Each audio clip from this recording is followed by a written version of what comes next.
Jó estét kívánok nektek, szervusztok, mindenkit szeretettel üdvözlök. Ugye ami a ma estén témánk, ugye ez a család és a vízöntőkor. Ugye én nagyon sokszor beszélek a vízöntőkorról, és egyáltalán a család felépítéséről, és nem véletlen ez. Tudnélik, a tapasztalataim és a praxisom egyértelműen azt bizonyítja, hogy a legnagyobb kérdés a mai ember életében körül zajlik. Nem azért, mintha nem lenne más is, ami fontos, vagy nincs más, ami ezzel összefüggésben van. Csak az a probléma, hogy az emberek ezt a kérdést nem tudják még a maga helyén kezelni. Ennek nagyon egyszerű az oka. Egyszerűen azért, mert a tradicionális elvek, amelyek bennünk vannak, mindegyikünknek úgymond a tudattalanjába, archetipusába ott vannak a lenyomatok, ezek még nem kompatibilisek úgymond a vízöntőkorral. Éppen ezért nagyon furcsa és nagyon torz képek tudnak kialakulni. Tudni, nagyon nehéz exaktul elmondani akár egy élethelyzetről, akár egy párkapcsolatról, akár egy családról, hogy mi mit tekintünk jónak. Mert amikor eljön hozzám egy fiatal pár, és beszélgetünk a családról, mindegyikük a tradicionális családot írja le. Mit szeretnének? Szeretnének egy jó párkapcsolatban élni. Szeretnének egy olyan kapcsolatban, amelyben mind a ketten boldogok. Szeretnének gyerekeket, akik együtt békében, boldogságban, nyugalomban fölnevelnek. Megadni mindent a gyereknek, amit a szülők erejéből telik, hogy ő is boldog lehessen. Én azt gondolom, mindannyian ezt akarjátok, és hát én is ezt akartam, ezt akarom. De akkor miért olyan fontos ez, hogy egyáltalán témaként felmerül? Hát azért, mert a vízöntőkor ezt az elvet tagadja. Ezt az elvet nem tekinthetjük alapelvnek a vízöntőkorban. Ugye nagyon sokszor beszélnek, hogy válságban van a család. Nem, nincs a család válságban, az ember van válságban. A család nincs. A család azért van válságban, mert az ember van abban. Tehát a tradicionális családhoz tradicionális elvek kellenek. De mi az, amit a mai kor, a vízöntőkor alapjaiban hárít? Hát ez nyilvánvalóan a tekintélyelvűség, az oroszlán analógia, ami szembe van a vízöntő jegyével. A tekintélyelvűség, amit hárít, de a tekintélyelvűséggel úgymond a teremtés fensőbbségét is kidobjuk. Tehát magyarul, amikor mi családról beszélünk, mi nem gondolunk arra, hogy amit én a családban szeretnék, vagy a családban akarok, az összefügg azzal, amit a párkapcsolatban szeretnék. Na most, hát az egész tendencia, amit nap mint nap látunk, nap mint nap tapasztalunk, az egész erről szól. Hiszen gondoljatok arra, hogy ma hogy szeretne a hétköznapi ember egy párkapcsolatot. Nyilvánvalóan eleve úgy teszi fel a kérdést, hogy ő egyenrangú kapcsolatban szeretne élni. Hogy a férfinek és a nőnek ugyanúgy meglegyen az, amiben ő ki szeretne teljesedni, meglegyen minden, ami számára fontos, ezek mind-mind ott vannak. De bocsánat, már ez alapjaiban megrendíti a tradicionális elvekről szőtt képeket. Tehát magyarul nem fér bele. Egyszerűen nem ugyanaz az út. Ez ugyanolyan, mint hogyha Békéscsabára akarnék menni, és Debrecen felé indulok. Nem ugyanaz az út, nem ugyanoda vezet, nem is vezethet oda. De azt gondoljuk, hogy úgy kellene a párkapcsolatoknak, az életünknek lenni, mint régen. Hát nyilvánvaló, hogy nem lesz. Tehát az illúzió lenne azt képzelni, hogy most ugyanabban a az élethelyzetben, ugyanazokban az életformákban, ugyanazok a kapcsolatrendszerek fognak létrejönni. Hát ez illúzió. Hát biztos, hogy nem fog. Na jó, de akkor, ha ez igaz, és tényleg illúzió, tehát tényleg nem jöhet létre ugyanaz az elv egy másik úton, akkor mi jön létre? Ugye a vízöntő elvnek szellemi szinten egyetlen jó megoldása van, az önmagam által választott korlát. És itt nem kell semmilyen negatív, pejoratív, nehéz, akármilyen kérdésre gondolni, csak erre az egy mondatra. Önmagamnak állított korlát. Magyarul, ahhoz, hogy én egy vízöntő kori családban pozitívan tudjak élni, milyen analógiákat kell választanom? Nyilvánvalóan valami olyasmit, ami által önmagamnak korlátokat állítok. Ezzel csak egy baj van, hogy az ember nem tud magának korlátokat állítani. Hiszen semmilyen korlátot nem tudunk elfogadni. Mindannyian úgy gondolkozunk, hogy az életünk alakuljon úgy, a családi életünk alakuljon úgy, ahogy én szeretném.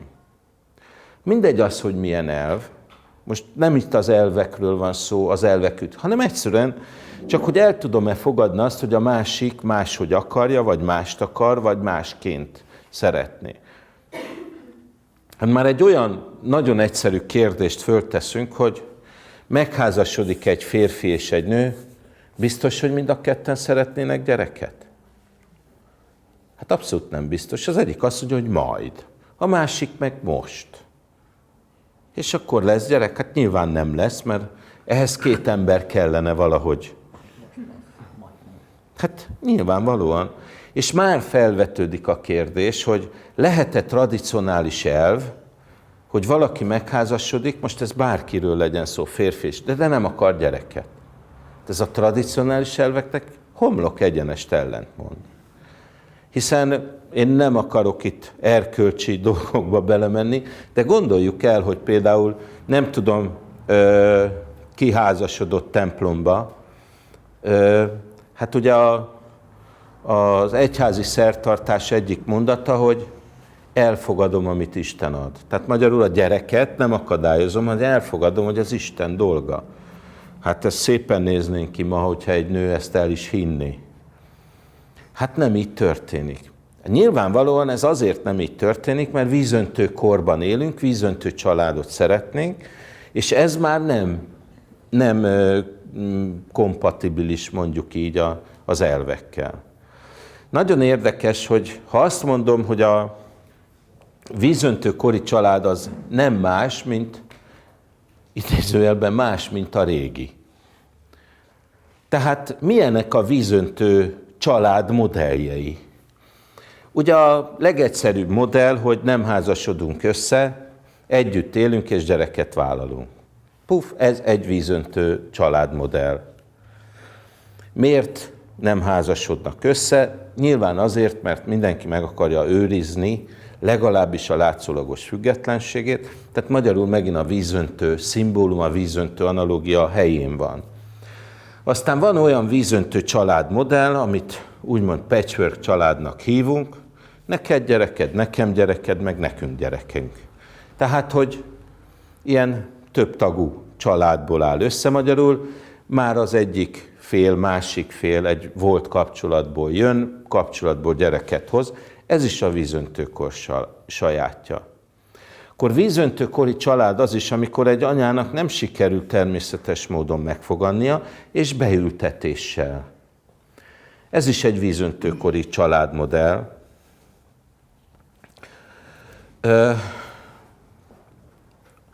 Az összes olyan családmodell, ahol egyedül neveli, meg stb., ez mind a vízöntő. És nem is ezzel van a baj. Meg nem is baj ez az egész. Én csak azon gondolkozom el ilyenkor mindig, hogy ugye mi a vízöntő szellemiségének az alapelve? Önmagamnak állított korlát. Na most ebből mondjunk egyet, amiben benne van ez. Pedig lépten nyomon ezt tapasztaljuk. Hát senki nem választ magának korlátot. Magyarul kénytelen hozni a sors. És innen kezdődnek az életünknek a problémái, mert ha a családban a sors fog korlátokat állítani, akkor az sosem lesz egy egyszerű ügy. Egyszerűen azért nem, mert nem tudjuk elfogadni. Tehát ha magunktól nem választunk, akkor hogy fogadnánk el, hogy mások korlátokat állítanak?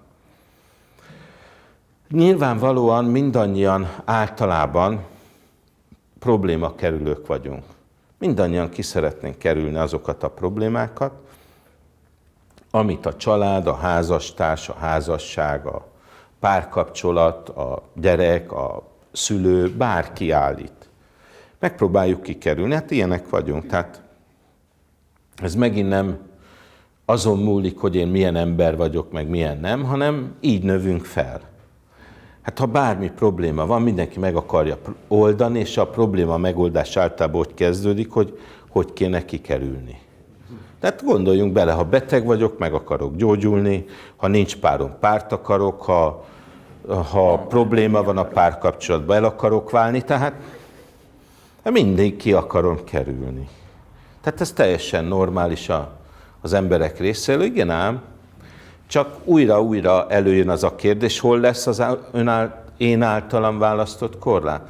Hiszen nagyon furcsa az ügy, a tradicionális elvek azt mondják, hogy a legrégibb, legősibb önmagam által választott korlát az a házasság.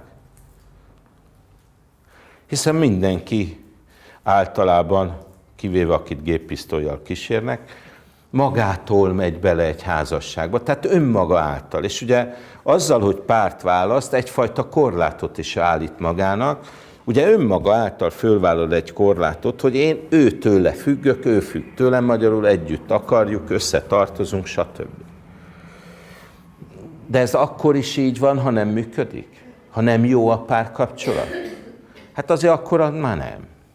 Ugye erre szoktam azt mondani, hogy a jóban, rosszban az a legtöbb embernek azt jelenti, hogy nekem jó, neked meg rossz. Mert az, hogy nekem rossz, neked jó, abban nem vagyunk benne. Másként meg nem nagyon lesz működtethető egy párkapcsolat. Tehát két ember bármilyen kapcsolatban van, az egyik embernek el kell tudni fogadni. És a probléma az, hogy az elfogadás az mindig önmagamnak állított korlátból fog megszületni. Egyébként nem tud megszületni az elfogadás, hiszen mindenki akar valamit. Én is, párom is, önök is, ti is, mindenki akar valamit. És amikor ebben korlátokat kap kívülről, akkor azt érzi, hogy a másik őt akadályozza. Hát de ezt nem szeretjük. Ezért, hogy a másik engem ne akadályozzon, ennek egyetlen egy oka van, vagy módja van, hát én akadályozom önmagamat. Magyarul önmagamnak választok korlátot. Ez lenne a megoldás.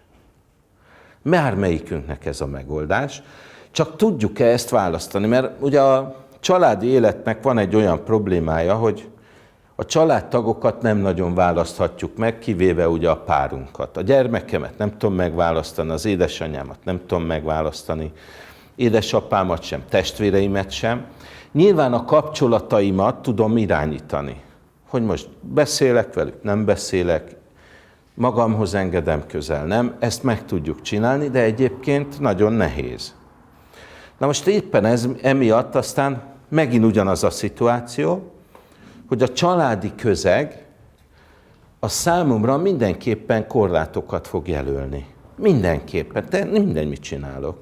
Ha mondjuk egy anya otthon vagy a gyerekével, és a férje dolgozik, és eltartja a családot, ez egy korlát lesz a lánynak, nem mehet dolgozni.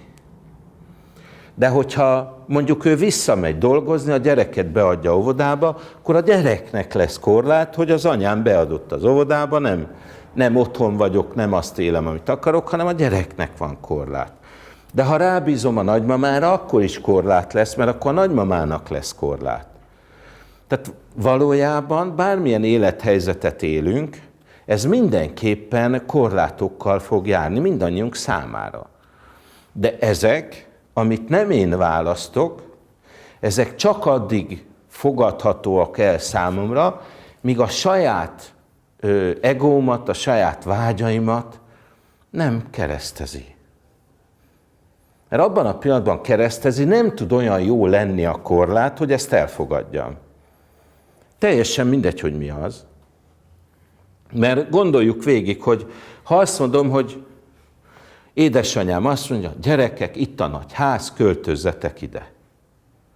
Köszönjük, drága mama, inkább nem.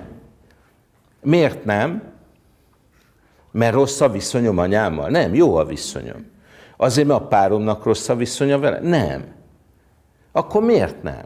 Mert úgy érzem, hogy ha én velük laknék, akkor engem ez korlátozna.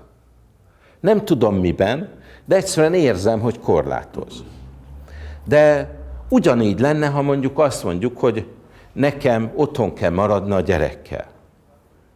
Addig, ameddig otthon akarok maradni, addig nem korlát. De abban a pillanatban, ha nem én döntöm el, hanem azt mondja a párom, na most nem mész vissza dolgozni, marad itthon a gyerekkel, azonnal azt érzem, be akar ez zárni engem. Engem ne zárjon be. De ugyanígy fordítva is így van, amikor el akar menni dolgozni, ő úgy érzi, hogy a gyerek korlátozza. Hát nagyon sok olyan nőt ismerek, aki 1 év után, vagy fél év után, most már 2 év fölé nem nagyon mennek, már menekülnének vissza a munkába. És mindig érdemes feltenni a kérdést, hogy miért gondolja egy lány azt, hogy jobb a munkahelyén, mint otthon?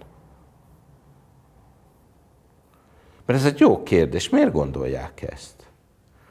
Jobb egy főnök utasítgat, hogy csináld ezt, csináld azt, meg kell felelnem, határidők, stb. Pörgés, és jobb? Hát nyilván jobb, miért? Mert azt én választom. Hát nyilván én választom. És onnantól kezdve, ha én választom, mennyivel jobban érzem magam benne. Na de ez igaz a családra is. Hogy a család kötelékeit is mi választjuk, de mivel változnak a viszonyunk a dolgokhoz, a páromhoz, a családomhoz, ezért ezek az analógiák is változnak. És mindig újabb és újabb helyzetek jönnek.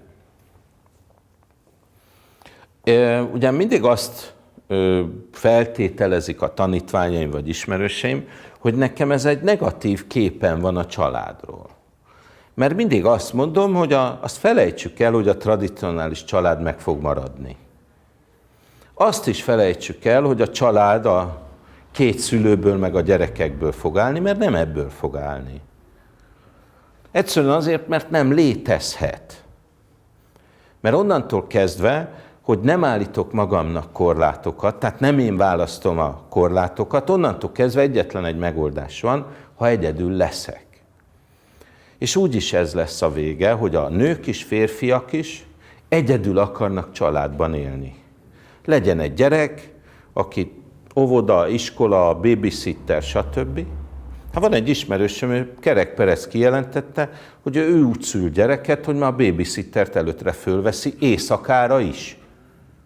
Ha nem ám majd ő éjszaka föl fog kelni. Tehát már ő tudja magáról.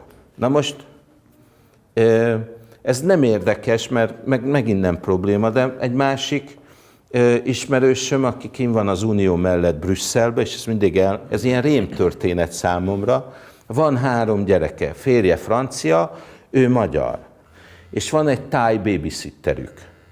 És a gyerek első szavai táj nyelven voltak. Tájul beszélt a gyerek, mert a napjának a nagy részét a táj babysitterrel tölti. Nyilvánvalóan én is tudom, hogy a lány is dolgozik, fiú is dolgozik, karrierpályán vannak, ilyen munka, olyan munka, határidők, stb. Én mindent értek. De a kérdésem az, hogy ebben megint hol lesz az önmagam által választott korlát? Én sehol nem látom. És ugye magyarán a vízöntő analógia, az pont ugyanolyan irányba visz el bennünket, mint ahogy elviszi a társadalmat. A fogyasztói társadalom lényege mindig újat, többet, szebbet, mást. És ugyanez az elv,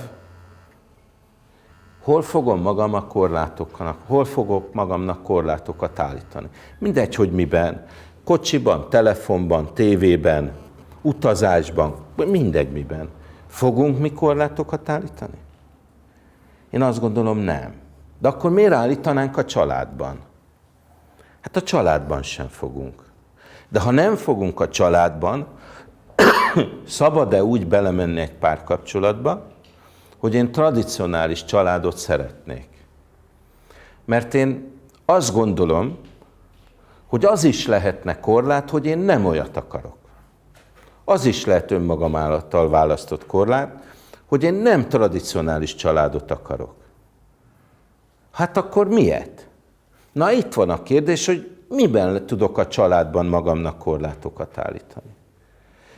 Mert ösztönösen választunk, bármilyen furcsa, csak ez a ösztönösen választott korlát az nem olyan, amit mi annak tartunk, hanem inkább arra felé visz, hogy ne korlátozzon minket a család. Mert lehet az mondjuk egy önmagamnak állított korlát, hogy a családdal minden 2 évbe költözünk. Na, mi? Hogy tetszik? Nem jó? Szerintem szuper. De miért nem jó? Hát mert azt mondjuk, hogy a családnak biztonság kell. De nem kell. Hát hogy kéne? Hát 2 évente az életünkben annyi minden változik. Miért a gyereket nem adjuk be 2 évesen óvodába? Vagy bölcsödébe? Vagy utána nem megy óvodába? Vagy óvodából iskolába? Hát ő is változik. A mi munkahelyünk változhat? Persze, hogy változhat. Miért nem lehet ez? Pedig ez egy nagyon egyszerű dolog. Minden 2 évbe költözünk. Nem kell saját otthon. Újabb korlát. Én csak bérelt otthonba akarok élni. Na, ez hogy tetszik? Mindig legyen albérlet. Ugye erre persze megint azt fogják mondani, ez nem jó, mert nincs benne biztonság. De könyörgöm, mihez? Mihez akarunk mi biztonságot? Hát hiszen ott van a 200 négyzetméteres családi ház, 2 idős ember ott kergetőzik benne. Ez a biztonság? Vagy a lakótelepi lakásba kifizetne a 100 000 forintos rezsit télen? Ez a biztonság? Mi a biztonság? Hát nyilván ebben is választhatok magamnak. Na de hogy kell választani, hogy ezt mind a ketten akarjuk? Egyedül kevés vagyok, mert ugye megint arról van szó, hogyha én akarom, ő nem, akkor megint ugyanott tartunk. Nekem jó, neki rossz. Tehát jóban, rosszban vagyunk megint. Ez megint nem lesz jó. Vagy lehet úgy korlátot választani a családnak, hogy figyelj, ide nem házasodunk meg, csak házasságon kívül legyen gyerekünk. Ez is jó. Tehát nem csak úgy lehet korlátot választani, ami a tradicionalitás felé korlát, hanem lehet egy másfajta korlátot is felállítani, ez rajtunk múlik. Ugye én mindig el szoktam mesélni, hogy néhány évvel ezelőtt pont a német parlamenti választások voltak Bajorországban, és a bajor parlamentbe fölállt egy kereszténydemokrata képviselőnő, és benyújtott egy törvénytervezetet, 7 évente legyen kötelező a vállás. És mindenki megállt, hogy mi van? És nem értették, hogy miről van szó, pedig nagyon jó az ötlet. Tényleg nagyon jó. Hiszen gondoljuk el, hogyha én tudnám, hogy 7 évente muszáj elválnom, akkor törekednék arra, hogy a másik ne akarjon elválni. Mert újra kell kötni a házasságot. Tehát magyarul az a probléma, ami minden házasságban egy idő után előkerül, hogy együtt élnek és nem visznek be változást a párkapcsolatba. Azért nem visznek be változást, mert jó. Működik, jól működik a párkapcsolat, én szeretem a páromat, ő szeret engem, jól érezzük magunkat, ergo, hát ezt változtassam meg. Igen. Mert ha nem változik, majd a sors változtatja. Tehát kell a változtatás. És erre ez egy nagyon jó ötlet. Meg lehet nézni azokat a kapcsolatokat, ahol a határ az mindig valaminek a vesztése. azok a kapcsolatok mindig jobban működnek. Mert azok, akik benne vannak, törekednek arra, hogy jó legyen. Mert eddig tart. Tehát egy nagyon érdekes, ez csak megint szimbolikusan, ez a felvetés, megint egy korlát. Önmagunk által választott korlát, hogy 7 évente válunk. Bármilyen önmagam által választott korlát jó a családnak. Egy dolog nem jó, amit ma csinálunk. Na ez a legrosszabb. Hogy tradicionális párkapcsolatra vágyunk, tradicionális családot szeretnénk, de nem azt éljük. Alig-alig van olyan ember, aki ezt éli. És nem csak onnan kezdődik, hogy mondjuk egy anya otthon marad a gyerekével, és akkor a férfi meg eltartja a család. Nem ez a tradicionális család. A tradicionális család az asztrológiában az alapelvek megtartása. Az alapelv megtartása, hogy a család az apa családja. Tehát magyarul azért veszi feleségül a férfi a nőt, hogy hazavigye. Úgyhogy rögtön a lányoknak rögtön ott lenne a drága mama. Hát így indul a tradicionális család. Ugye, hogy mindenkinek megvan a családon belül a szerepe. Hát elég kevés ember van, aki így indítaná el ma a házasságát. De nem csak a házasságról van szó, a gyerekkérdésről is. Mert ugye a gyerek is ugyanez, hogy vállalom. Ugye egy tradicionális párkapcsolatban egy nő onnantól kezdve, hogy megházasodott, soha nem védekezhet. Vannak fenntartásaink, hogy ez így legyen-e vagy sem. Ez is a tradicionalitás. Tehát nyilvánvalóan, hogy a mai világban ez már nem analógia, tehát nem tudjuk megcsinálni, vagy nem akarjuk, vagy nem fér bele a világképünkbe, vagy a társadalmi képünkbe, mindegy, hogy mibe. Hiszen ugye, bocsánatot, nem vagyok rasszista, de akinek van 5-6 gyereke, az vagy hülye, vagy roma. Hát ez a vélemény. Nekem 60, úgyhogy.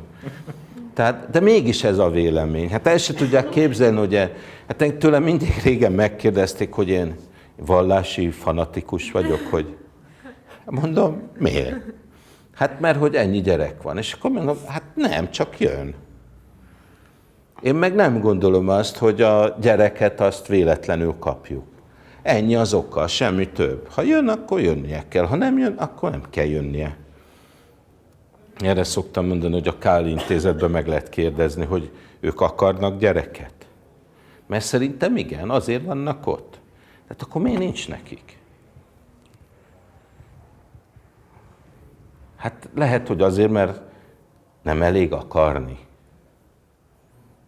Hanem valami más is kell hozzá, mondjuk a sors, vagy a jóisten, vagy mindegy, hogy hívjuk. Tehát akármi nem történhet a mi életünkben. És ugye a családunkban sem.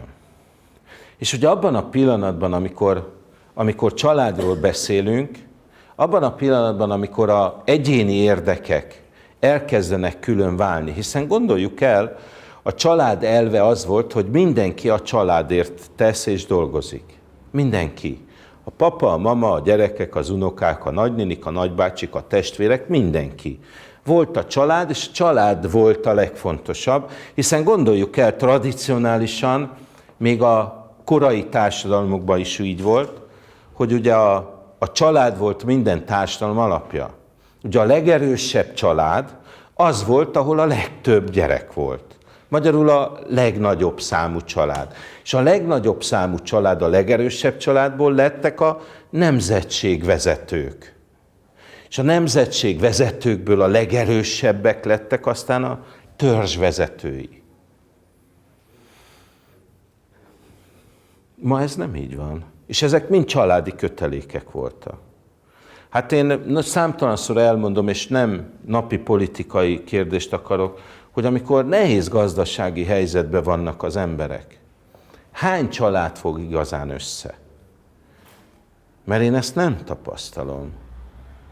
Nem azt látom, hogy a családban a unokatestvér, a nagynéni, a nagybácsi, a gyerek, a koma, most tök mindegy, mit mondok, hogy egymás hóna alá nyúlnának.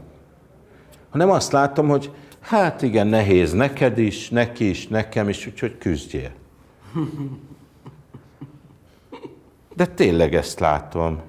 Hát én mindig azt szoktam mondani, és bocsánat, megint nem kritika ez, hanem hát kitől vettek föl az emberek pénzt?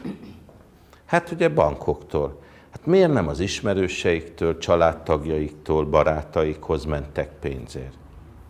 Hát azért, mert amikor közvetlen kapcsolatba kell kérnem, az alárendeltség.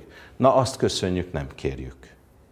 Tehát magyarul nincsenek meg azok az elvek, amiben mi ezt tovább vihetnénk. Tehát a vízöntőkor ezt felülírta. Én továbbra is ezt mondom, hogy én nem tartom ezt negatívnak, de másnak tartom, mint amit az emberek a családról gondolnak. Én nem hiszek abban, hogy azon kell törni a fejünket, hogy lehetne a tradicionális elvek alapján vagy visszaállítani, vagy előrelépni. Nem lehet. Ezek már múlt idő. Nekünk azon kell gondolkozni, hogy tudnánk-e a vízöntő családképben jól érezni magunkat. És ez számomra egy érdekes kérdés, hogy ezt hogy lehet megcsinálni, hogy képes vagyok-e mindig föltenni magamnak azt a kérdést a családi kapcsolataimban, a családi életemben, hogy hol van itt a vízöntőség, azon kívül, hogy mindenki maradjon magára. Tehát, hogy mindenki egyedül, a gyerektől, a férjtől, a feleségtől kezdve mindenki magára vagy hagyva, mindenki csinálja az életét úgy, ahogy akarja. Mert a férfinek ez a dolga, a nőnek az a dolga, a gyereknek a dolga a óvoda, meg a iskola, és aztán majd este talán összefutunk a lakásba. Ez így zajlik ma. És én azt gondolom, ez még inkább így fog zajlódni. Hiszen gondoljunk a tendenciákra, hogy minél több bölcsőde, minél előbb a gyerekeket óvodába, és már törvények is, most már 3 éves korban legyen óvodába, vagy kötelező az óvoda. Tehát minél tovább legyen a családon kívül. Hogy? Semmi. Tehát nyilvánvalóan erre megy a tendencia. Na de akkor nem gondolkozhatunk úgy, hogy tradicionális elveket akarunk megőrizni. Nem lehet. A gyereknevelésben sem lehet, a párkapcsolatban sem, és a családban sem. Tehát új dolgokban kell gondolkoznunk. Én azt mondom, hogy nyilvánvalóan még nincs kész. Mert itt a probléma, hogy még nincs kész. Mert hogyha megint a vízöntőkor analógiáit veszem alapul, akkor ennek egyetlen egy úgymond pozitív és stabil analógiája van, a közösség. Ugye ezt próbálják az óvodában is, iskolában is, stb., hogy az egy közösség, ahol majd a gyerekek. Csak az a különbség, hogy ebben a közösségben nem olyan emberek kezébe van a gyerek, nem olyan emberek kezébe van a család, aki az én környezetem. Tehát magyarul nem közösség. Tehát, hogy most bocsánatot kérek, ha valaki beadja óvodába a gyerekét, honnan tudja, hogy a tanárnak milyen elvei vannak? Hogy most kommunista, szélsőjobbos, ortodox keresztény, hát most csak szélsőségeket mondok. Tudjuk? Pedig a tanár, tanító, akár tetszik, akár nem, ezeket az elveket fogja továbbadni. Nyilván nem direktbe, de egyszerűen a saját életében, mivel ez van a hétköznap, ezt fogja továbbadni. Amivel nincs semmi baj, csak ez megint az van, hogy megint hol vagyok én a gyerek életében. Ugye a tradicionális elvek azt mondják, családban legalábbis, hogy a mintát viszi tovább a gyerek. Ez igaz, minden gyerek viszi a mintát, de ki fogja megtanítani, hogy kell megélni a mintát. Mert ezt a szülő nem tudja megtanítani, ha nincs a gyerekkel. A gyerek meg fogja tanulni az iskolába, meg fogja tanulni a barátaitól, a tévében, az interneten, a mit tudom én hogy, és azok lesznek, akik nevelik a mintáját. Hát a család nem lesz rá képes. De ha ez így van, akkor bocsánatot kérek, az egyetlen jó elv szerintem, hogy olyan közösség jöjjön létre, ahol ezt én tudom.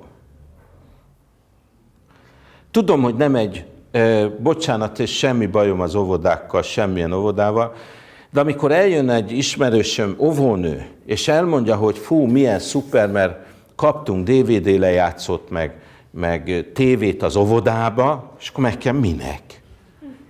Oda miért kell az?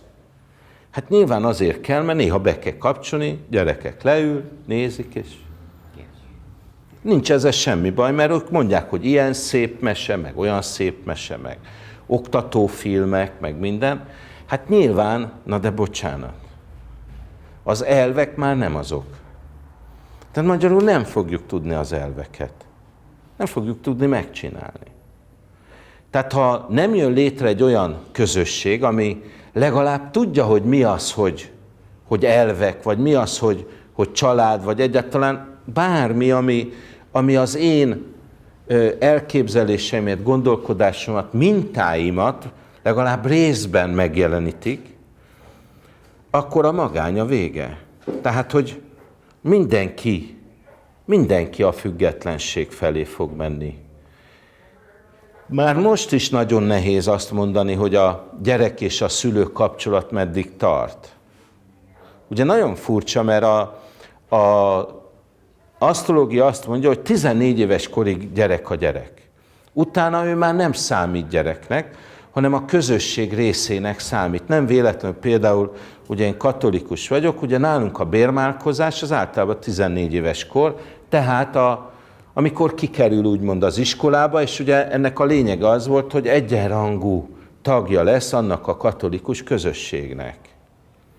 Ugye ez sok helyen van, a németeknél is van ez a ifjúsági beavatás, hogy ők 14 éves korban felnőtté válnak, zsidó embereknél is van, tehát mindenhol megvan.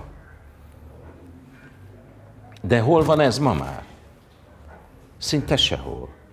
Nem tapasztaljuk, hogy a 14 éves kor ez egy beavatási lépcső lenne.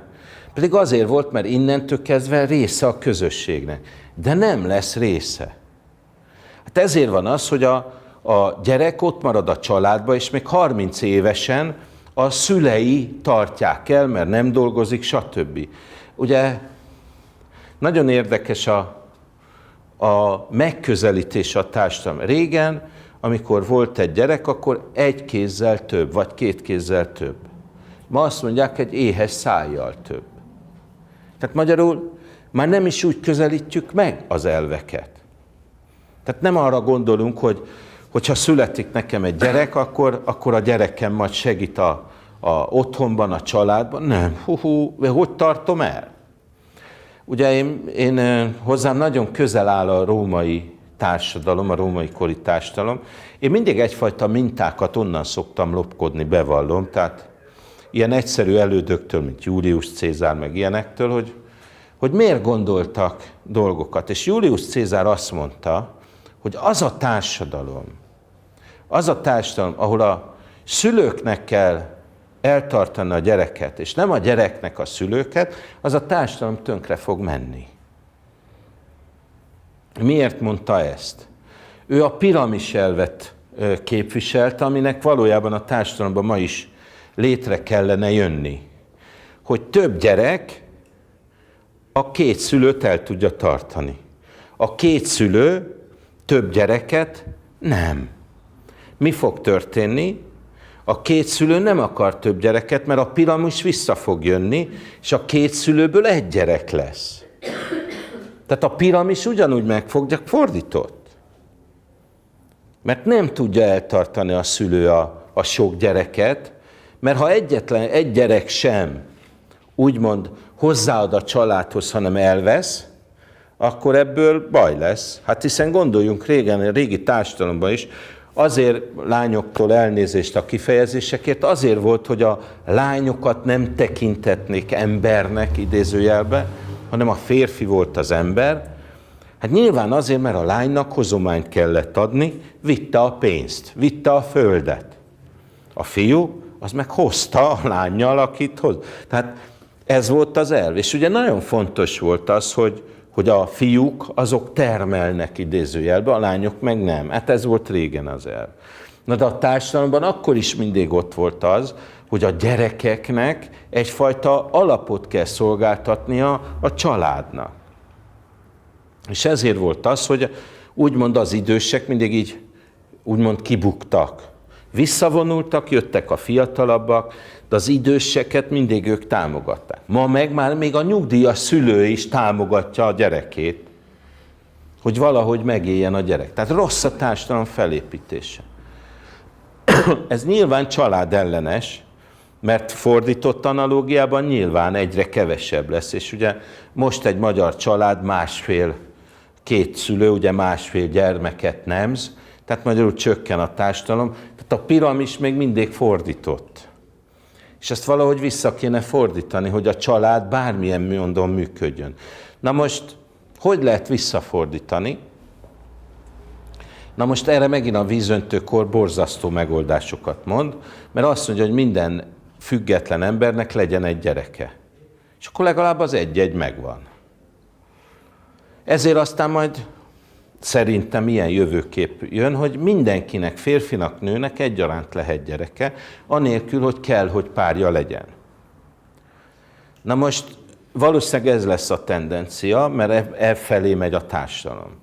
Na de ha lenne egy olyan közösség, ahol azok az emberek vannak együtt, akik egyfajta tágabb értelemben vett család, akkor még ebben az analógiában is megoldható, mert ez is egyfajta önmagunk által választott korlát lenne. Tehát az elveket úgy kellene tudnunk fölállítani, hogy ezek az analógiák valahogy létrejöjjenek. Mert ha nem, akkor az a probléma ezzel, hogy állandóan változtatni fogunk. Mindenki érzi, hogy nem jó. Tehát, hogy aki benne él egy családban, és érzi a párkapcsolatban, érzi a gyerek-szülő kapcsolatban, testvéri viszonyokban, érezzük, hogy ez így nem jó. Tehát valahol sántít a dolog. Csak egyelőre még nem tudják az emberek többsége, hogy ez miért van így. Azt hiszik, hogy az egyén problémája. Tehát, hogyha, mit tudom én, együtt van egy férfi és egy nő és család, és szétesik a család, mert megcsal meg, elmegy meg, nem dolgozik meg, elissza meg, most mindegy, mit mondok, azt hisszük, hogy ez az egyénnek az élete. Ez nem az egyén problémája, ez a társadalomé. Hogy a társadalom nem tud olyan modellbe belehelyezni engem, amely modellben én otthon vagyok, hanem olyan modellbe helyez bele minket, amely azt mondja, hogy azokat a helyzeteket keresd meg, ahol te jól érzed magad. Én magamról tudom, mikor jönnek hozzám, és elmondja, hogy ilyen, meg amolyan a párkapcsolata. Most mit mondjak? Hogy maradjon benne egy boldogtalan párkapcsolatba?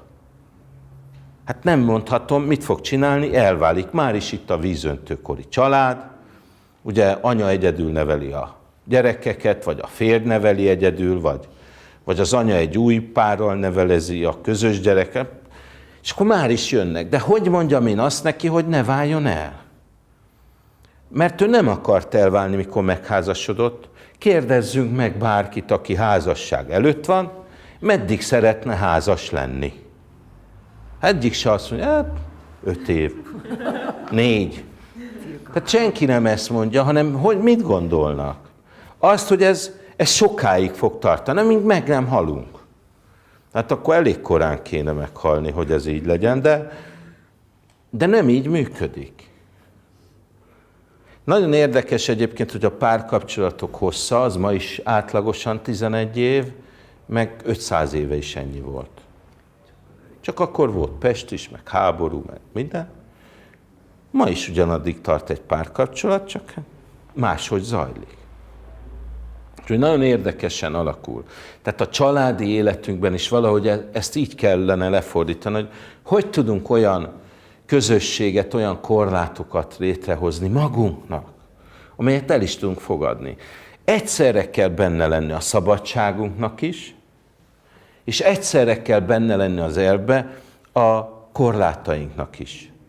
Ennek csak együtt szabad jelen lenni, mert ha bármelyik sérült, bármelyik hiány szenved, szétesik a kapcsolat. Ez ma is így van. Tehát bármelyikünk, aki ma párkapcsolatban él, bár így hirtelen sokat nem látok, akiket ismerek, hogy stabil párkapcsolatban élnének, de akik abban élnek, de most így van, hát most ez, de akik abban élnek, azoknak ezt tudomásul kell venni, hogy ketyeg az óra. Hogy semmit nem tud annak érdekében tenni, egyikünk se, hogy ez a párkapcsolat stabilis maradjon. Semmit nem tudunk tenni. Mert ahhoz önmagunk által választott korlát kellene, de még az is kevés, mert a párunknak is az kellene, mint a házasság. Ugye, amikor volt a házasság, egyszer volt, hol nem volt, ugye, amikor azt mondták, hogy ha megházasodtam, akkor nem válok el, vagy nem válhatok el, az egy önmagam által választott korlát. De ma nem így gondoljuk. Ma úgy gondoljuk, hogy addig tart a házasság, amíg jó a házasság. És ugye erre mondtam az előbb, ami jó, az azt jelenti, hogy az történik, amit én akarok. Addig jó egy házasság. Ha nem az történik, amit én akarok, akkor nem jó a házasság. De ha nincs korlát benne, magyarul én nem tudom megállítani azt, hogy nem a jó a fontos, hanem az, amit mi ketten választunk, na ezt a választást kell valahogy belopni az emberek életébe. Nem tudom egyelőre, hogy hogyan. Mert mi olyanok vagyunk egyelőre, hogy most tudom, hogy mit akarok. De mi van, ha jövő héten nem? Nagyon érdekes sztori, hogy egyszer a barátom a feleségével jött hozzám, hát még fiatalok voltak, ők is, én is, és mondja, hogy ők annyira szeretik egymást, ők egy bombabiztos házasságot szeretnének, mit kell tennünk ahhoz? Na hát elmondtam, mit kell tenni, hogy kell összefűzni az életüket, össze is fűztek, 5 éve engem szidnak, hogy nem tudnak elválni. Nem bírnak együtt élni, állandó vita, veszekedés, keresztbe tesznek, ennek szeretője, annak szeretője. Romhalmaz az életük, de elválni nem tudnak. Mert úgy összefűzték az életüket, hogy egyszerűen nem lehet szétszedni. Na most, hát mondom, ti választottátok. Na de ők erre nem gondoltak. Hát mondom, mire? Hát arra nem gondoltatok, hogy egyszer el akartok majd válni. Mert arra sosem gondolunk. De nem is kell erre gondolni. Arra kell gondolni, hogy mit teszek azért, hogy ne kelljen elválni. Ez korlátok, önmagam által vállalt korlátok nélkül nem megy. Mert ha a sors hozza, annak sosincs jó vége. Mert a sors által hozott korlátok, azok nagyon, nagyon merevek és nagyon leszabályozóak. Tehát meg kellene ezt találnunk. Úgyhogy én mindenkinek, aki esetleg frissen házasodik majd, vagy házasodni fog, annak ezt kell, hogy milyen korlátot fogunk közösen állítani. Mert közösen kell, mert egy pár vagyunk. Ugye a párkapcsolatban én mindig azt mondom, minden párkapcsolat tökéletes. Csak nem tudjuk, hogy miért kaptuk. Ha tudnánk, akkor rájönnénk, hogy tökéletes, csak amit a másik hoz, azt nem biztos, hogy el tudjuk fogadni. Tehát ezért nem érzékeljük a kapcsolat tökéletességét. Egyébként érzékelni. Tehát minden élethelyzetben meg kell ennek jelenni. Na most nyilván a vízöntő kornak alapproblémája, hogy minden életterületen meg fog jelenni, nem csak a házasság. Tehát nem csak arról van szó, hogy amikor családról beszélünk, akkor miért jó vagy miért nem jó a vízöntőkor a családi kapcsolatoknak. Mert én bevallom őszintén ma, az az igazi, hogyha egy nő 40 év fölött megy férjhez. Talán ki tudja húzni, hogy már ne váljanak el, ha nem akarnak elválni. De ezt halálosan komolyan mondom, tehát 40 év fölött, mert ugye az asztrológiában a 42 és 49 a legveszélyesebb időszak, nőnek, férfinak egyaránt. Na most, hogyha itt még friss házasként lép be ebbe az időszakba, akkor van esélye, hogy valahogy túléli. De azt azért mondom, mert a 42-től 49 életév, ez a nap-Szaturnusz időszaka. ebben a nap-Szaturnusz időszakban zárul le mindannyiunknak a nap szerepe, nőnek, férfinak egyaránt. Tehát ezt a legnehezebb túlélni, mert ide érnek bele az emberek napszerep nélkül. Mert hogyha, mit tudom én, 30 évesen vállalt gyereket a nő, akkor az 37 éves korig hold, mondjuk durván, a férje meg mondjuk 38-39 éves koráig nap.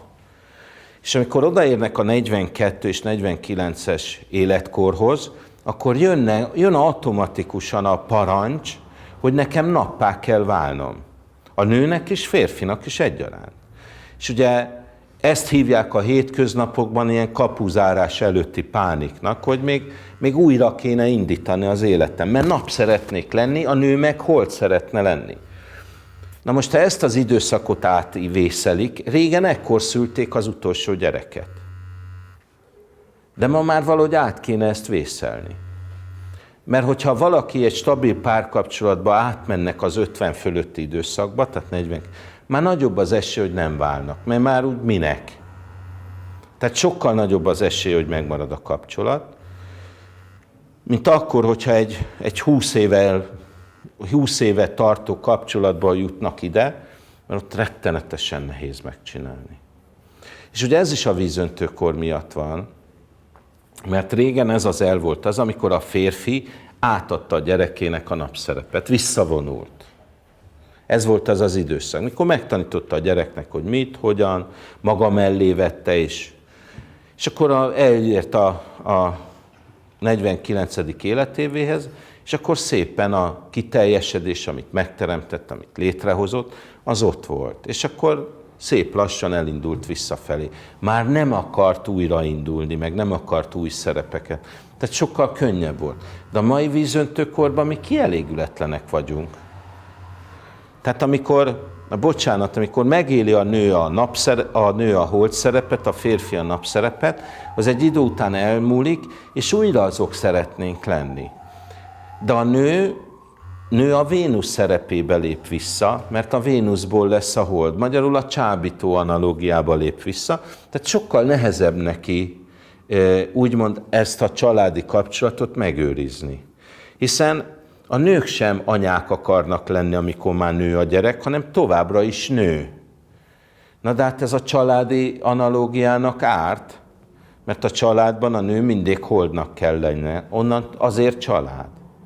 De ez már nem működik. Tehát még talán az a legideálisabb, hogyha 40 fölött van a stabil párkapcsolat. Nem biztos, hogy ideális, tehát én nem azt akarom mondani, ez a legjobb, és ezt kell követni, hanem ha stabil párkapcsolatról beszélünk, az esélyek sokkal erősebbek ilyenkor, mint előbb. Tehát sokkal erősebbek, és nem azért, mert nem lehetne mondjuk egy boldog párkapcsolatba élni 20 éves korunkban, hanem sajnos az analógiák, amiket élünk, ezt megnehezítik. Na hát, vannak-e esetleg kérdések ezzel kapcsolatban? Igen? Jól értem, akkor, hogyha valaki elválik, és egy olyan, akkor neki is nagyon könnyű dolga van, mert ha újra azt mondja, hogy megházasodom, az lehet egy önként vállalt korlát, egy ilyen tudatos. De mi? Hogy többet nem válok el, hogyha még egyszer megházasodom. Hát ezt mondhatod, ha meg tudod tartani.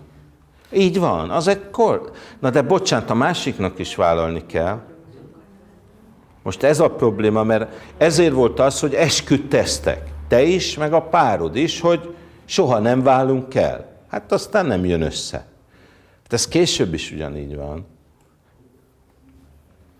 Tehát itt a vízöntőkor problémája, hogy senki nem azt gondolja, hogy ketten egyek vagyunk, hanem mindenkinek külön kell. Tehát nem elég az, hogy én azt mondom, tehát nem mondhatom azt, hogy a másik is, ha ezt mondta, ez így is lesz. Tehát nem állíthatod, csak remélheted. De igaz, amit mondasz, mert könnyebb. Az is lehet egy korlát. Reméljük, hogy megtudják. Igen? Azt mondod, hogy ez egy általános rendszer vagy dolog, nem csak a család. És az jutott az eszembe, mert mondtad ezt legyen vállás kötelezően 7 évente. Hát én mondtam, bocsánat, én csak Mint példát hoztam. említettem. Ennek lehetne például a munkaviszonyoknál egy olyan analógiája, hogy fix, határozott idejű munkaszerződéseket kötni, és nem pedig határozatlan idejű, ahol ugye, ha van egy fix időre kötött munkaszerződés, akkor lejár, és akkor lehet talpalni akár mind a két oldalról is, hogy esetleg tovább. Így van. Csak ezzel meg az a kérdés, hogy vajon az embereknél alkalmas mindenki arra, hogy egy ilyen versenyhelyzetben újra és újra helytálljon? Hát ha verseny... Mert egyfajta versenyhelyzetet teremt, mert megszűnik, tehát a mai világban inkább az van, hogy az emberek örülnek annak, ha van egy stabil munkahelyük. És Amikben nem kerülnek. Amikben nem kerülnek. Aztán már nem. Akkor nem, de nagyon sokszor inkább, ha megkérdezek embereket, hogy határozott vagy határozatlan idejű munkát szeretne, inkább a határozatlan, tehát azt választják, ahonnan őt nem lehet úgymond csak úgy kirakni. Na de bocsánat, hát én pont ezt mondom, hogy itt a probléma a párkapcsolatban is, hogy azt hiszed, hogy benne van a zsákba, már semmit nem kell azért tennem, hogy a párom szeressen engem, semmit nem kell azért tennem, hogy a párom jól érezze magát a kapcsolatba, hát a feleségem vagy a férjem. Teljesen analógia munkahely. Na de a munkában is ugyanez van. Bocsánat, ha neked van egy munkahelyed, amiért minden nap tenned kell. De nem csak, mert itt az a probléma, hogy a munka és a munka területében nincs egyenrangú viszony, meg a párkapcsolatban igen. Tehát amit én vállalok, az neked is kötelező, nem csak nekem. A munkaadókkal és a munkavállalókkal szemben ez a probléma, hogy hiába határozott a munkaszerződésed, a mai világban, ugye a mai világban arra törekszik a társadalom, hogy ne legyen rád szükség. Tehát te azért nem tudod, nem vagy egyenrangú, mert hogyha holnap, úgy, ahogy a munkaadó bárkit föl tud venni holnap a helyedre, te ugyanúgy egy másik munkahelyen bármikor állást kapnál, akkor egyensúlyban lennétek, és akkor ugye minden olyan emberért, aki jó munkaerő, azért ugyanúgy küzdene a munkaadó is. Meg küzd is akkor, ahol versenyhelyzet van, ott ne aggódjál, ott a munkaadó is érdeke, hogy így. Ott a munkaadó nem akar veled, meg a munkavállaló sem akar ilyen szerződést. Most bocsánat, én nagyon szerettem a focit, és itt vannak a játékosok, edzők. Szerinted bármelyikőjük kötne meghatározatlan idejű szerződést? Nem. Mert tudja, hogy holnap eladhatom magam oda, vagy oda, vagy oda, ahol többet keresek, jobban megbecsülnek, stb. Mit próbál csinálni az egyesület? Küzdeni, hogy megtartsa a játékosokat, hát ezért tudják felverni az áraikat. Ezért nem tudja megcsinálni egy lakatos, amit meg tud csinálni egy fotbalista. Nem azért, mert az jobb fotbalista, mint ő lakatos, hanem ez a probléma. Ezért nem tud a munkába átültetni. De egyébként munkába is át lehet ezt ültetni, mert vannak olyan munkakörök, amikből van 2 vagy 3 ember ebbe az országba. Ne aggódj, értük harcolnak. És ott nem köt se a munkaadó, se a munkavállaló határozatlan idejű. Ott mindig határozott. Ilyenkor van, hogy munkákra kötik, hogy 2 évre, 5 évre, meghatározott munkákra. Azért hoznak embert, vagy azért teszik oda, hogy 5 évig ezt csinálja meg, és utána ő arrébb áll. Vannak ilyenek, csak a hétköznapokban nincs egyensúly, míg a párkapcsolatban igen. A párkapcsolat... Zsoldosoknak hívták. Most is ugyanazt csinálják, mert a zsoldosok voltak bizonyos határig. Elvitték egy háborúba, azt mehettek a világgá. Persze. Ez nem lenne rossz, csak hát nem működhet ebbe a világba most nem. Tehát, de én nem, ugye ezt azért mondtam példának, hogy egészen más az ember gondolkodása, amikor korlát van, vagy ha nincs. És én ezt akartam csak kifejezni, hogy amikor van egy korlát, amihez neked tartanod kell magad, egészen máshogy viselkedsz, mint ha nincs. Tehát, hogyha ha bármelyikünk tudná, ez olyan, bocsánat, nagyon durva példa, amikor tudod, hogy valaki él még 2 évet. Egész máshogy viszonyulnak hozzá, egészen mások az emberi viszonyok akkor, mint amikor nem tudod, hogy beteg. És ez mindig így van. A mi fejünkben ez mindig így van. A vesztéstől való félelem az minden ember számára egy olyan korlát, amit nem tud átlépni. Hát nagyon sok párkapcsolatot ez ment meg. Nagyon érdekes ez a sztori, van egy ismerős házaspár, házasok, nem működik a párkapcsolat. Na most a fiú mondta, hogy ő neki elege van, ő elköltözik, összeköltözik egy másik lánnyal. És hát először a lány nagyon harcolt, hogy nem, meg stb., de megismerkedett egy 3 hete egy fiúval. És a fiú még nem költözött át a lánya, mert a lány még nem utazott hozzá, tehát még nem tud összeköltözni. És az, hogy a lány megismerkedik egy másik fiúval, tehát magyarul úgy érzi, hogy elveszítheti végleg a lányt, a fiú elkezd visszatáncolni. Hogy fölhívott, szerinted visszafogadna? De mondom, még el se kezdted. Hát miért akarsz visszafogadásról beszélni? Mert úgy érzi, hogy most, hogy úgy néz ki, hogy vége a kapcsolatnak, lehet, hogy nem is volt ez olyan jó ötlet. Tehát megint a vesztéstől való félelem egyszerűen megváltoztatja a kapcsolatot.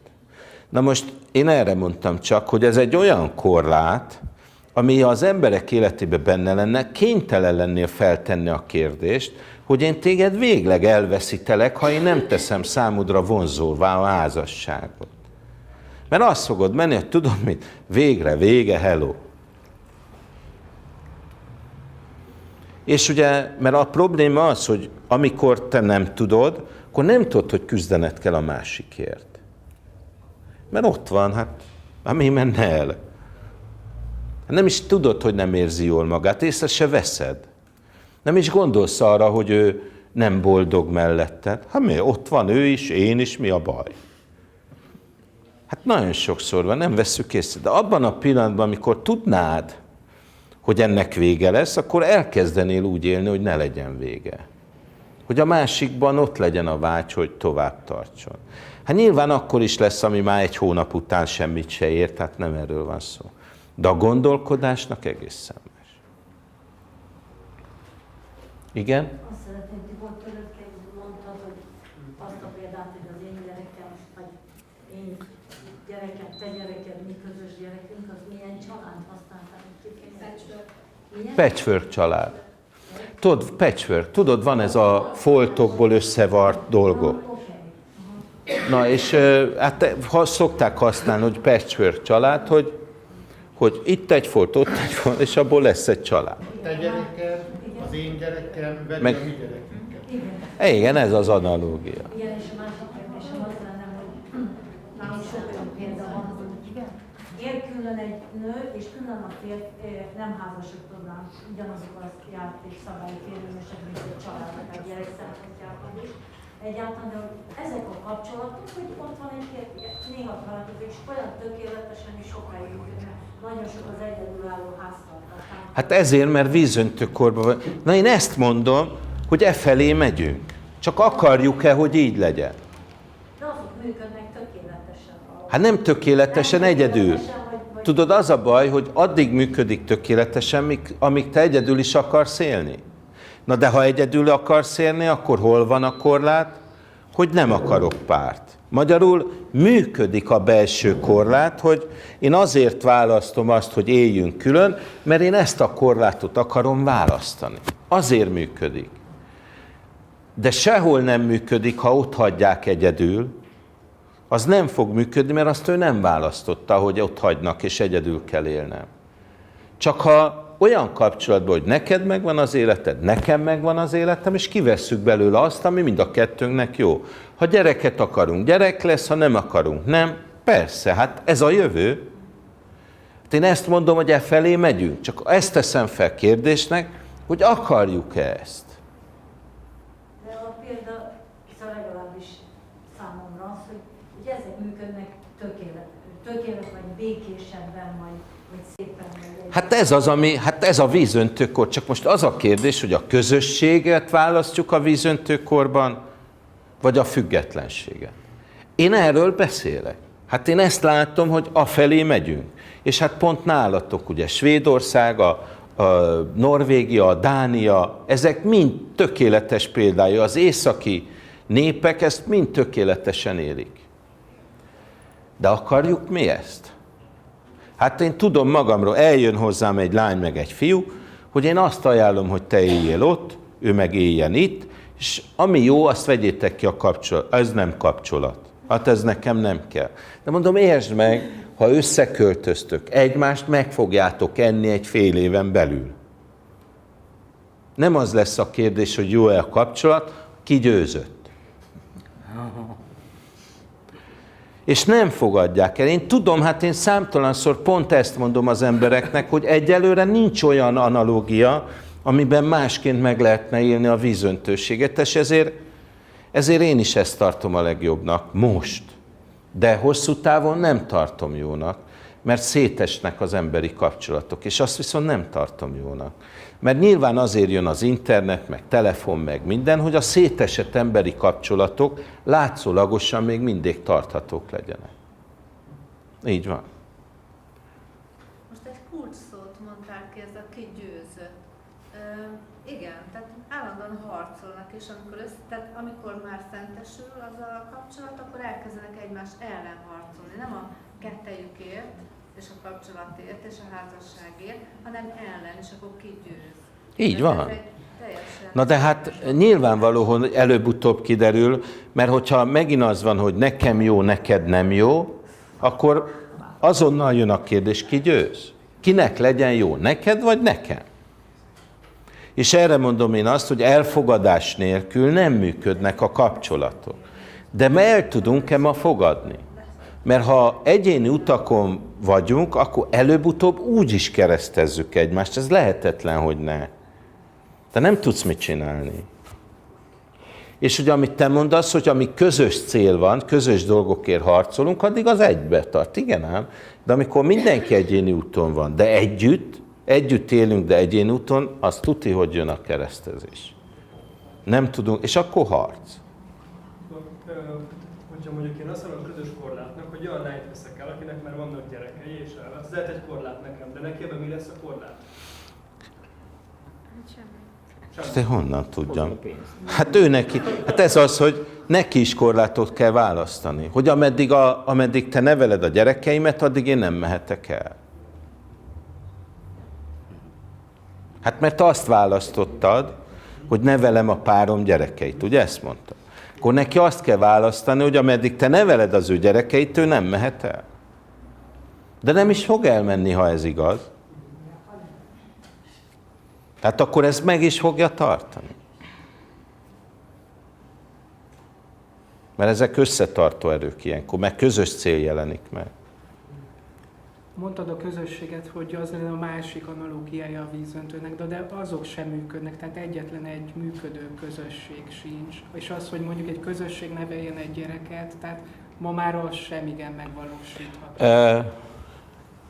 Én értem, amit mondasz, de... Illetve az lenne a kérdés, hogy lehetne egy közösség... Most mondom a példát, csak próbálom megfogalmazni, hogy bárkit is megbántson a dolog. Hozzám elég sok egynemű kapcsolatban élő ember jár. És például elég sokan vannak, akik gyerekeket szeretnének közülük adoptálni. Ez előhírnok-e a közösség gyerekvállalásának? Tehát, hogy nem arról fog szólni a történet, hogy az én gyerekem, a te gyereked az ő gyereke, hanem lesz egy közösség, aki a gyerekeket neveli, mert tök mindegy, hogy kié lesz az apa, vagy kié lesz az anya, mert, bocsánat, ezt én úgy szoktam mondani, hogy ilyen lombikból fog születni a gyerek. Nagyon érdekes, Győrbe tartottam a Holdról és a Vénuszról előadást, és másnap megjelent egyik tanítványom egy újsággal, megszületett az első lombikban nevelt juh, tehát kis birka. Magyarul nem anyamében nevelkedett, hanem lombikban. Fölnevelték, és megszületett. Tehát magyarul ez azt jelenti, hogy van rá alternatíva. Márpedig, ha lesz alternatíva, akkor a közösségé lesz a gyerek, nem a tiéd, meg nem az övé, hanem a közösségé. De pont az a baj, hogy tehát ma a közösségek sincsenek igazán, amik jól működnének. Hát ki mondta, hogy jól működő közösség lesz? Közösség, hát miért? Hát van család Nem is. működő közösség, az közösség? Hát persze, hogy miért a nem működő család, az család? Európai közösség nem az. Mi? Hát sok közösség van, ami nem úgy működik. Hát nyilván egy közösség addig működik, míg az egyéni érdek nem keresztezi a közösség érdekeit. Addig működni fog. Tehát ameddig a közösségben dolgoznak helyetted, és adnak pénzt, és addig neked tetszeni fog a közösség. A másiknak nem fog tetszeni, hogy miért én dolgozzak, miért én adjam a pénzt. De ezért nem működnek a közösségek, mert ugye nem úgy működik, hogy mindenkinek megvan a saját élete, hanem én úgy érzem, hogy a te életed az én életemet akadályozza. Ez még nincs kész a közösség. Hát én erről beszélek folyamatosan, hogy ha kész lenne, akkor ezt meg tudnánk oldani. De nincs kész. Igen? Kérdésem lenne, hogy a vízöntőkorszak analógiában az-e valami változást, hogyha egy születési képletet megnézünk, hogy valamit másképpen kell kiolvasni? Abszolút. Kettő mérleg ember alakítanak egy kapcsolatot, akkor nyilván könnyebben megy, mert ki vannak éhezve egymásra. Hát azért én ebben nem lennék én ebben olyan biztos, de nyilván, hogyha a mérlegségnek ez az oldala jön elő, addig van nagyobb a szansz. Nyilván egészen másak a feladatok. Tehát most ugye megint a kedvenc példáim közé tartozik, azt mondjuk, hogy a ráknak a feladata a gondoskodás. Kiről? Tegye föl közülünk bárki a kezét, aki azt szeretne, hogy róla gondoskodjanak. Hát itt a baj. Kiről fog gondoskodni? Hát nyilván egészen más lesz a szerepe neki a vízöntőkorban, máshogy fog megnyilvánulni, mint 100 évvel ezelőtt. De a mérleg is másként fog, nyilvánvalóan, mert ugye a mérlegnek is ugye a megfelelni vágyása, a kompromisszumkészsége ma egészen más, mint volt 200 éve. Nyilván egész máshogy fognak élni. De ennek megfelelően különböző feladatokhoz különböző adottságok kellenek ma. Ma nem biztos, hogy a rák a legmegfelelőbb adottság a gondoskodásra. Tehát én abszolút nem vagyok biztos, hogy ma még a rák feladata lesz a gondoskodás. Szerintem már nem az övé. A vízöntőé.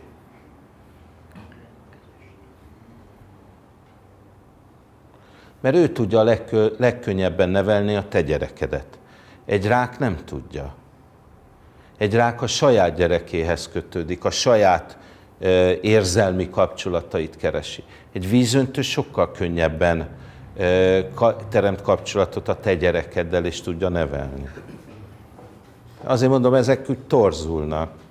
De ugyanúgy, mint a párkapcsolat is. Ma a párkapcsolathoz nem a mérleg kötődik, sokkal inkább a bika. Tehát sokkal inkább van szüksége a bikának párkapcsolatra, mint a mérlegnek. És ez megint nagyon egyszerű dolog, mert a bikának a stabilitásra iszonyatos szüksége van. És ma már semmi nem ad biztonságot, talán az, amit meg tudok birtokolni. És ugye a bikának a párkapcsolat birtoklása sokkal jobban megy, mint bármi más. Na hát köszönöm. Igen? Mondtál egyet, annyi kérdés, hogy csak nehéz megfogalmazni, és ugye a 42 és 49 év között is a hold és a napszerep és a változás. Igen. Hogy miért van az a jelenség, hogy a férfiak után család kapcsolatban él, a férfiak már túl ezen a koron, tehát 50-60 éves korban, és akkor jönnek a szép fiatalányok, és akkor szakadnak szét a kapcsolat. Hát nyilván a napszerep miatt van. Tehát ugye mindig arra kell gondolni, hogy szimbolikusan a nőnek, a Vénuszának a dolga az, hogy a holdat hozza létre. A férfi Marsának a dolga, hogy a napot hozza létre. Most, ha nem vagyunk hold vagy napszerepbe, akkor megpróbálunk visszalépni. A nő visszalép a Vénusz szerepbe, ugye ez a csábító nő. A pasi visszalép a Mars szerepbe, ugye a hódító. Most itt van a probléma, hogy a nők és a férfiak között 14 év különbség van. Tehát magyarul a férfi a 49 plusz 14-nél még mindig férfi akar lenni. A nő 49-nél sem biztos, hogy akar hold lenni. A férfi még mindig nap akar lenni. Ez a különbség. És ebből adódik, hogy a férfiak vonzódnak a fiatalabb nőkhöz. Na hát köszönöm, hogy meghallgattatok.